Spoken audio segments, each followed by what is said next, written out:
Hi viewers, welcome to our channel. இந்த வீடியோல நம்ம என்ன பார்க்க போறோம் அப்படினு பாத்தீங்கன்னா மெட்ராஸ் ஹைகோர்ட் பாண்டிச்சேரி எக்ஸாம் இருக்குல, அதாவது MTS, typist, stenographer, senior stenographer, junior stenographer, interpreter. So உங்களுக்கு வந்துட்டு ரிட்டன் எக்ஸாம் கண்டக்ட் பண்ணாங்க. அதோட ரிசல்ட் வந்து இப்போ வந்து அஃபிஷியல் மெட்ராஸ் ஹைகோர்ட் வெப்சைட்டில் வந்து பப்ளிஷ் பண்ணியிருக்காங்க. அதை தான் வந்து பார்க்க போகிறோம்.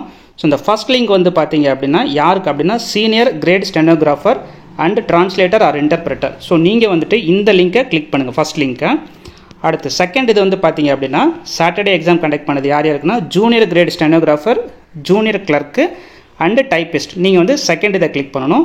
தேர்டு வந்து பார்த்தீங்க அப்படின்னா சண்டே எம்டிஎஸ், அதாவது மல்டி டாஸ்கிங் ஸ்டாஃப்க்கு வந்துட்டு நீங்கள் எக்ஸாம்பிள் இருப்பீங்களா, அவங்களுக்கு வந்துட்டு நீங்கள் இந்த தேர்ட் லிங்கை கிளிக் பண்ணிங்க அப்படின்னா உங்களுடைய ரிட்டன் எக்ஸாம் ரிசல்ட்டை பார்க்கலாம்.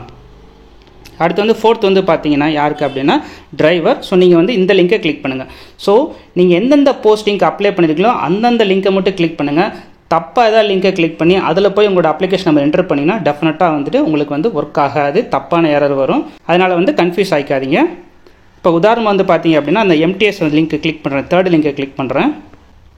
ஸோ தேர்ட் லிங்கை கிளிக் பண்ணால் எனக்கு இந்த மாதிரி தான் வரும். இதில் வந்து உங்களுடைய registration number, date of birth, கேப்சாவை என்டர் பண்ணி சப்மிட் பண்ணுங்கள். டெஃபினட்டாக வந்துட்டு உங்களுக்கு உங்களுடைய ரிட்டன் எக்ஸாம் ரிசல்ட் கிடைக்கும்.